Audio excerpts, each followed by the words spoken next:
Hesukristo.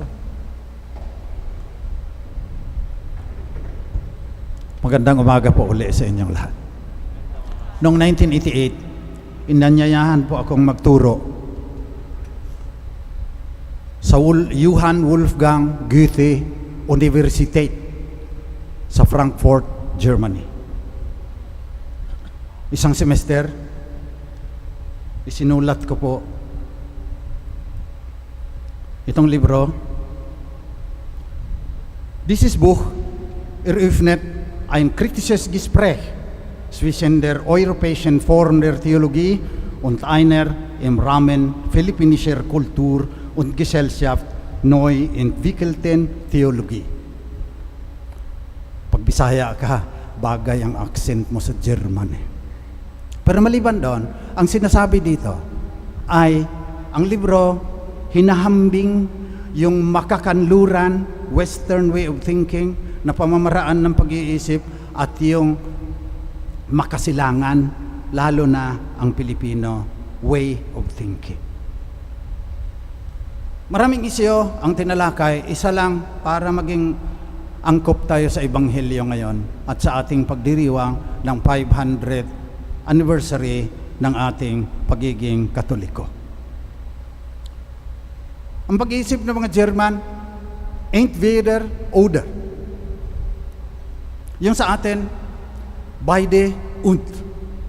Ang ibig sabihin, sila may absolute, may yung sa kanila black and white, parang either or. Black or white, yan lang pagpipilian. Kaya yung absolute na salita, wala tayo niyan. Sapagkat ang Pilipino, sa abot ng kanyang pag-iisip, sinasaklaw niya lahat. Both and. Walang... Kaya minsan, may nagtalo, sabi noong matanda, ikaw tama ka rin. Sa either or, isa lang tama doon. Malalim po ang ibig sabihin niya na iba ang ating pag-iisip. Mas malapit sa aking pagtingin sa tingin ng mga sa pananaw ng mga Hebreo. Halimbawa, ang mga Pilipino walang pure na itim at saka puti. Yung gabi nila, gabi, madilim. Tapos hindi naman biglang mag-aaraw yan na magliwanag. May bukang liwayway pa yan na nag-aagaw ang dilim at saka liwanag. Tapos biglang liliwanag, magtanghaling tapan. Sa hapon naman, biglang magtatakip silim. Nag-aagaw din ang liwanag at dilim. Malalim po ang ibig sabihin niyan. Halimbawa, sa ating spirituality, pinakita ngayon ni Jesus. Nangaral siya, nagpagaling ng mga may sakit, nagpalayas ng mga demonyo. Pagkatapos, bumangon ng madaling araw, nagtungo sa isang ilang na puok at nananalangin. Kung either or ang thinking mo dyan, isa lang ang bibigyan mong diin dyan. At yan, dahil nanggaling nga tayo, ang ating Kristyanismo nanggaling sa Europa, makakanlurang tingin, Western way of thinking. Yung ating spirituality ngayon, sa aking pagsusuri, ay masyado doon sa pietistic, devotional, ritualistic. Wala tayo doon sa pangangaral ng ayos, pagpapagaling ng mga may sakit, pagpapalayas ng mga demonyo. Hindi tayo masyadong magaling dyan. Pero, Santo Niño, milyon ang andon. Nazareno, mas maraming andon. Mahal na Birhen, ang dami niya. Kasi either or ang thinking. Pinahalagahan yung spiritual, yung kaluluwa. Yung mga matatanda nga, nung maliit pa kami, ang sabi, iligtas mo yung iyong kaluluwa. Hindi yan pag-iisip ni Kristo eh. Ang nililigtas ni Kristo, yung buong tao. Hindi niya hinihiwalay yung kaluluwa at saka yung katawan. Kaya pinapagaling niya ang may sakit, pinapatawad ang kanilang mga kasalanan. Isa lang yan. Integrated yan. Yun ang nais kong ipaliwanag ngayon sa ating pananampalataya. Lalo na, kung ituon natin sa Ebanghelyo ngayon, si Jesus, ora et labora, labora et ora. Ora, prayer, labora, gawa. Personal holiness and social transformation. Sa personal holiness, nagdadasal tayo. Hindi ko alam kung baka hanggang vocal prayer na lang tayo, puro hingiin na lang ng hingi sa Panginoon, hindi na tayo nakakarating sa contemplative prayer. Pero, mukhang okay na rin. Dito tayo sa gawa, nahihirapan, kasi hanggang relief services lang tayo eh. Puro dole out. Hindi pinapalaya yung mga tao. Bakit? Hinihiwalay yung kaluluwa sa katawan. Magkaisa yan. Kung babalik kaya tayo sa ating pagka-Pilipino, 500 na tayong taon eh. Hindi ba tayo lumaya na? Hindi. Sa aking palagay, theology. Wala tayong sariling salita para sa sacraments. Sakramento. Wala tayong sariling salita para sa Santissima Trinidad. Nag-imbento na lang kami ng banal na santatlo. Mukhang tinatanggap naman. Pero ganun, matrimonyo, sakramento, pati Diyos. Spanish yan eh. Pag nagsabi kang bathala, naka, irehe ka na. Pag gagamitin mo yung ginagamit ng ating mga ninuno. Kaya pag hindi tayo naging totoo sa ating sarili, mahihirapan tayo, nangungopia lang tayo sa mga makakanlurang tingin. May colonial mentality tayo eh. Deep down, insecure tayo eh, na mas puti ang kanilang balat, mas matangos ang kanilang ilong, mas kulay mais, yung buhok ng mais yung kanilang mga blonde. Kaya, ang baba ng pagtingin natin sa ating sarili. Kaya pati sa spirituality, nangungopia na lang tayo lagi. Hindi tayo nag-iisip, sino pa tayo at sino si Jesus para sa Pilipino. Nagsulat din ako noon ng isang libro eh, The Filipino Face of Christ. Kung si Kristo kaya bumaba, hindi Hudyo, kasi Hudyo siya noon. Ang kultura niya, Hudyo. Kung bumaba siya bilang Pilipino, ano kayang mangyayari sa atin? Pero imagination na lang yan.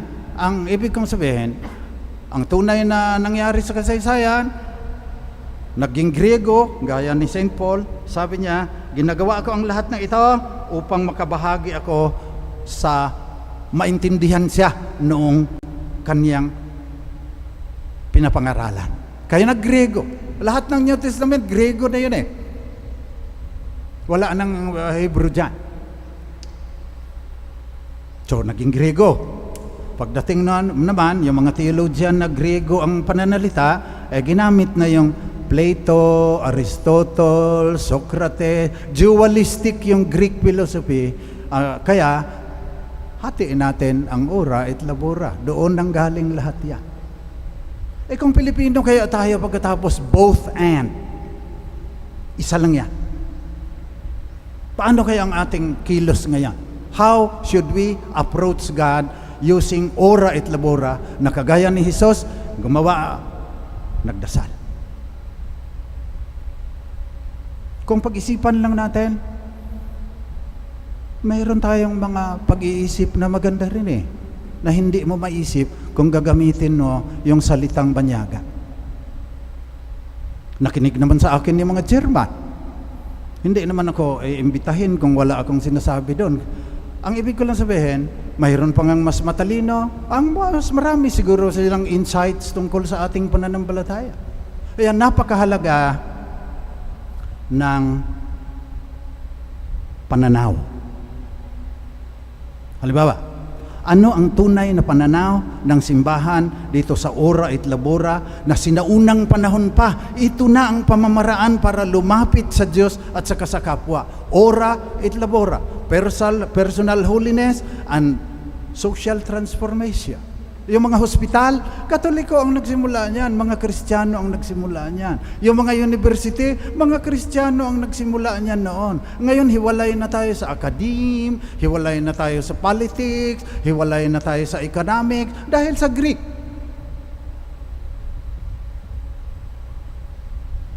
So, ora et labora.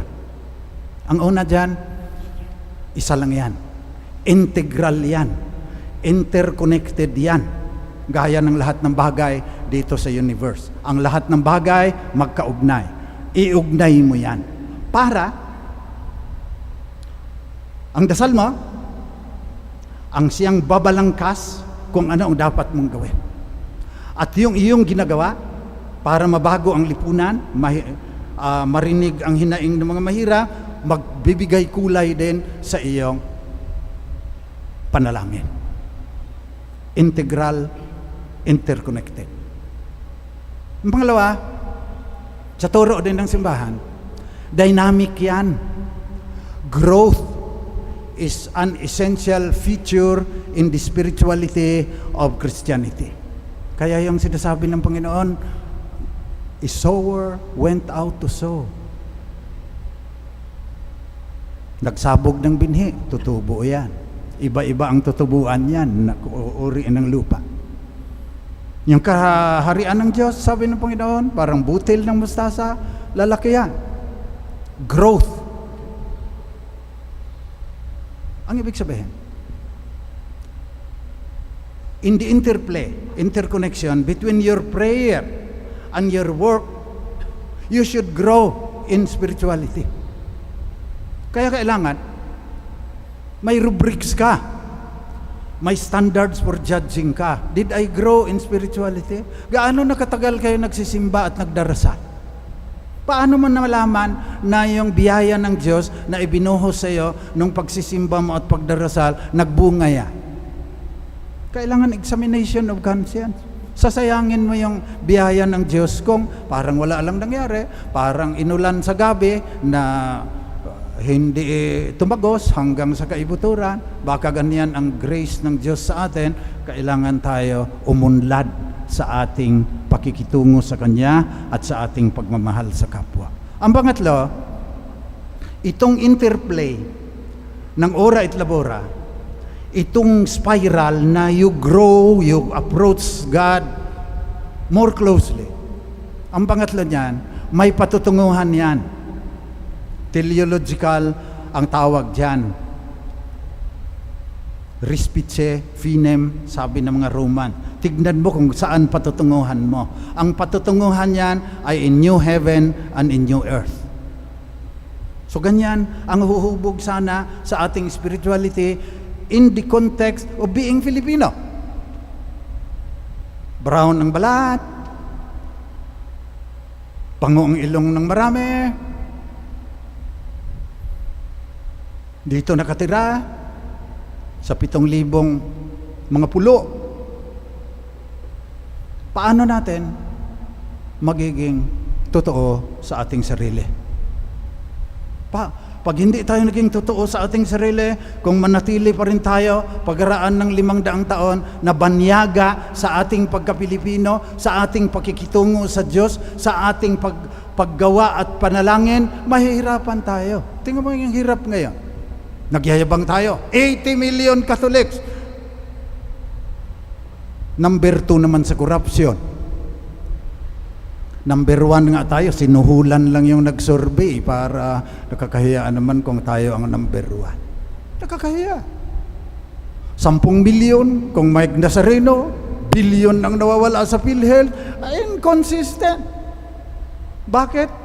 We are not being true to ourselves. Tayo yung mga Pinoy, hindi tayo kano. Huwag kang mahihiya kung ang ilong mo ay pango. Dahil bilang Pilipino, kung magpakatotoo ka sa harap ng Diyos na Pilipino ka, pag-iisip mo, yung kapaligiran mo, mayroon kang maidadagdag sa mundo. You will have a better contribution kaysa lagi ka na lang nangungupya. May ibang mga nag-aral sa Belgium at saka sa France at saka sa Spain, sa Rome. Pagbalik, mas Espanyol pa kaysa mga nakatira sa Spain. Be true to yourself and you cannot be untrue to anyone else, sabi ni Shakespeare. So yan ang ating ipanalangin sa misang ito.